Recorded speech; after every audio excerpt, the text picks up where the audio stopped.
रसूल अकरम सल्लल्लाहु अलैहि वसल्लम हिजरत के सफर पे जा रहे हैं। आपके साथ आपके यार गार हजरत अबू बकर सिद्दीक हैं।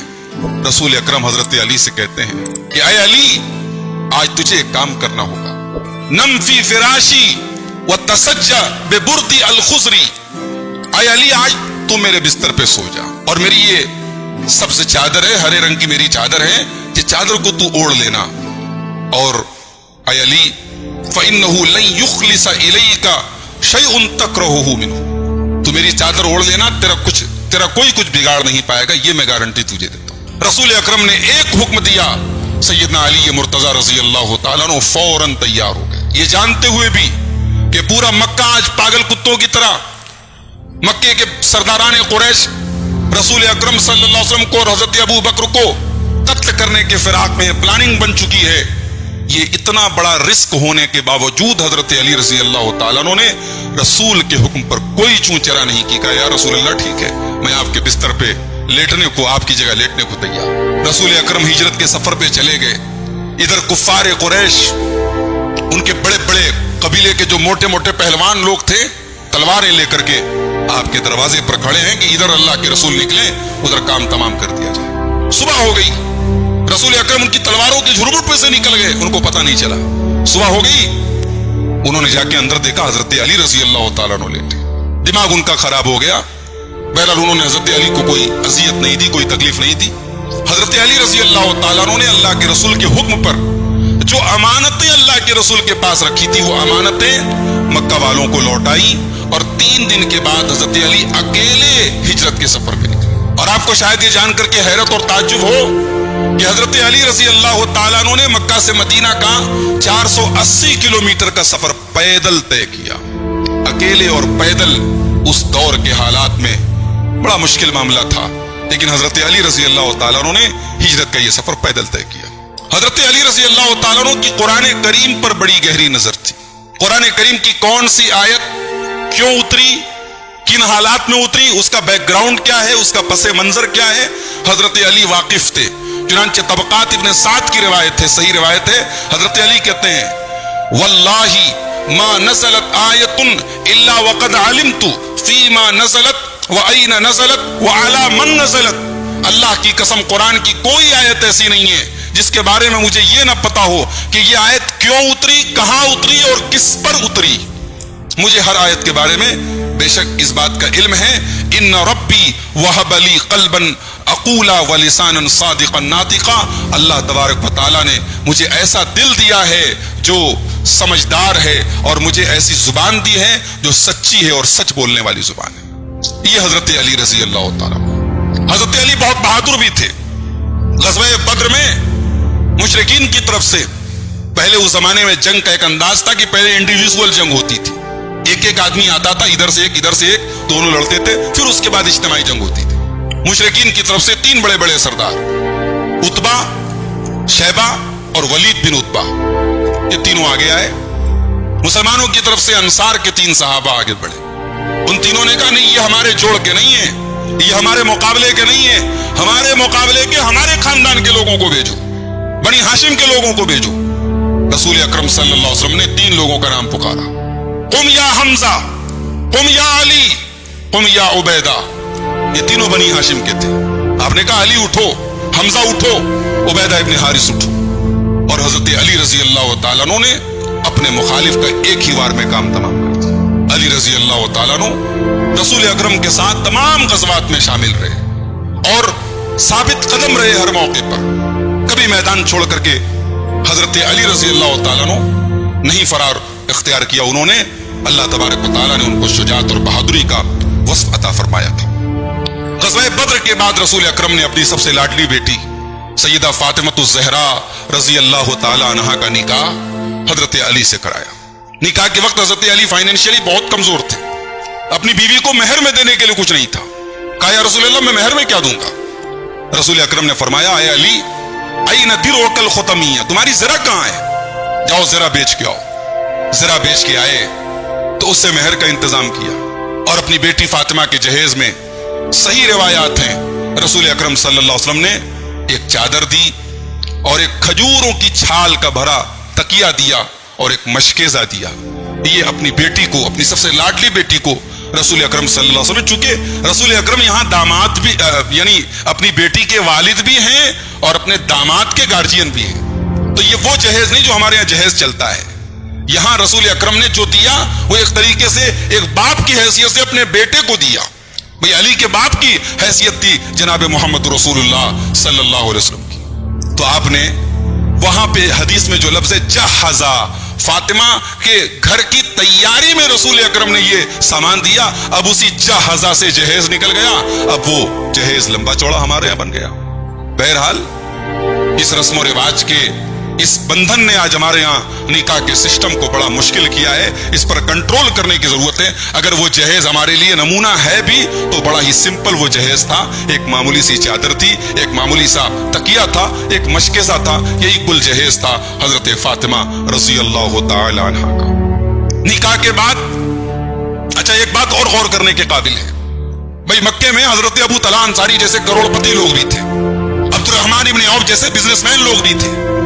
رسول اکرم نے اپنی سب سے لاڈلی بیٹی کا نکاح ایک ایسے شخص سے کیا جو فائنینشیلی بہت غریب ہے, کمزور ہے. آج ہمارے یہاں رشتے کیوں ریجیکٹ ہوتے بھائی؟ لوگ لڑکی دیکھنے گئے, لڑکی اچھی ہے, دیندار ہے, پڑھی لکھی ہے, عالمہ ہے, قرآن و حدیث کی جانکار ہے.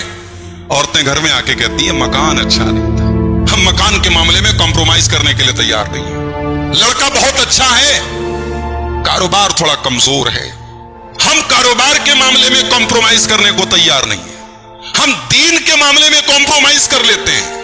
لڑکا شرابی بھی ہو لیکن نوکری پیشہ ہو, اچھا کاروبار ہو, ہم دے دیتے ہیں اپنی لڑکی. لڑکی بڑے گھر کی ہو, دیندار نہ بھی ہو, توحید والی نہ بھی ہو, شرک و بدعت والے گھرانے سے اس کا تعلق ہو, تب بھی ہم لینے میں ہچکتے نہیں ہیں. ہم کمپرومائز دین کے معاملے میں کر لیتے ہیں, دنیا کے معاملے میں نہیں کرتے ہیں. نتیجہ یہ ہے کہ آج ہماری مسلمان لڑکیاں غیروں کے ساتھ بھاگ رہی ہیں. بھائیوں, میرے نبی نے ہمیں اور آپ کو یہی سبق دیا ہے کہ دین کے معاملے میں کمپرومائز مت کرو. دنیا کا کیا ہے بھائی؟ دنیا میں آپ کا داماد آپ کی بیٹی کے ساتھ 40 سال رہے گا, مگر اصل زندگی آخرت کی ہے. اگر وہ 40 سال کی زندگی خوشحالی کی گزر بھی گئی اور بیٹی اور آپ کے نواسے اور آپ کا پورا پریوار جہنم کی آگ میں چلا گیا, تو میں سمجھتا ہوں کہ یہ بہت بڑے گھاٹے کا سودا ہے بھائی.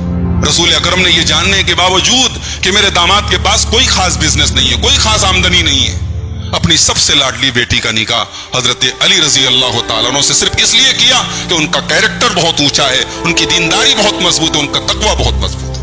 نکاح ہو گیا, نبی کی بیٹی ہے, ظاہر ہے نبی نے اپنی بیٹیوں کو بڑے پیار سے پالا ہے, اور حضرت فاطمہ کی تو خاص محبت تھی رسول کو.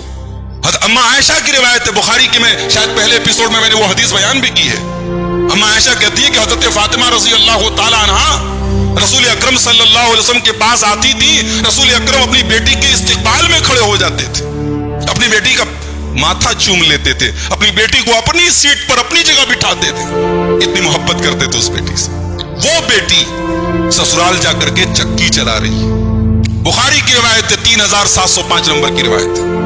حضرت فاطمہ رضی اللہ تعالیٰ نے کے ہاتھ میں چھالے پڑ گئے, نیل پڑ گئے ان کے ہاتھوں میں. پتا چلا کہ اللہ کے رسول صلی اللہ علیہ وسلم کے پاس کچھ غلام آئے ہیں. اس زمانے میں غلاموں سے بڑا سپورٹ ملتا تھا لوگوں کو. حضرت فاطمہ آئیں کہ کوئی ایک غلام مجھے بھی مل جائے, کچھ گھر کے کاموں کی ذمہ داری سے کچھ آزادی مل جائے, کچھ سکون مل جائے. آئیں تو رسول اکرم صلی اللہ علیہ وسلم سے ملاقات نہیں. اما عائشہ سے ملاقات کی, کہا کہ میرے والد کو یہ پیغام آپ پہنچا دیجیے.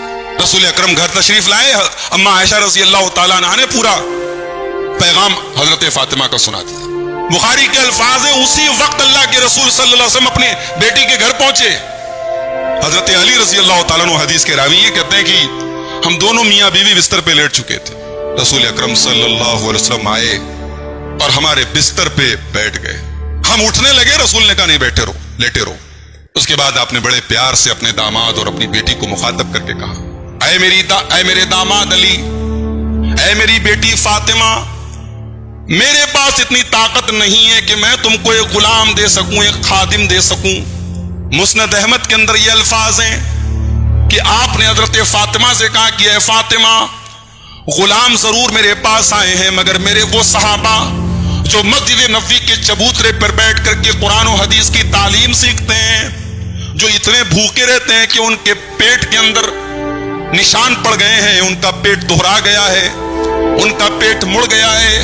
ऐ फातिमा, मैं इन गुलामों को बेच करके उनकी कीमत के जरिए अपने उन गरीब सहाबा की मदद करूंगा, उनके खाने पीने का इंतजाम करूंगा। ऐ मेरी बेटी फातिमा, तुझे देने के लिए मेरे पास गुलाम तो नहीं है, लेकिन तुम दोनों को मैं गुलाम से बेहतर एक चीज अता करता हूं। इदा अतैतुमा इला फिराशिकुमा, जब तुम दोनों अपने बिस्तर पे सोने जाओ तो ऐ अली और ऐ फातिमा, तुम दोनों को मैं ये तस्बीह सुना रहा हूं। तुम 33 बार सुभान अल्लाह, 33 बार अल्हम्दुलिल्लाह और 34 बार अल्लाहु अकबर पढ़ लिया करो। फज़ालिकुमा खैरुल लकुमा मिम्मा सअलतुमा, तुम्हें जो गुलाम चाहिए, तुम्हें जो नौकर चाकर चाहिए, उससे बेहतर ये तस्बीह तुम्हारे लिए। ये तस्बीह तुम्हारे दिन भर के कामों की थकन को भी दूर कर देगी, तुम्हारे लिए उससे बेहतर, उससे ज्यादा बरकत वाली बन जाएगी। हजरत अली रजी अल्लाह तआला अन्हु कहते हैं कि जिस दिन से रसूल अकरम सल्लल्लाहु अलैहि वसल्लम ने ये तस्बीह मुझे सिखाई, ये तस्बीह पढ़े बगैर मैं रात में कभी लेटा नहीं। मुस्नद अहमद की रिवायत है, सवाल करने वाले ने सवाल किया कि या अली, क्या सिफ़ीन की रात अगले दिन जंग होने वाली है, तलवारें चमकने वाली है, खून खराबा होने वाला है, टेंशन में थे आप, क्या उस रात भी आपने ये तस्बीह पढ़ी थी? सैयदना अली मुर्तजा रजी अल्लाह तआला अन्हु ने फरमाया कि हाँ, सिफ़ीन की रात भी अली ने वो तस्बीह पढ़ी। अल्लाहु अकबर, इत्तिबाए सुन्नत का जज्बा देखो अली मुर्तजा का।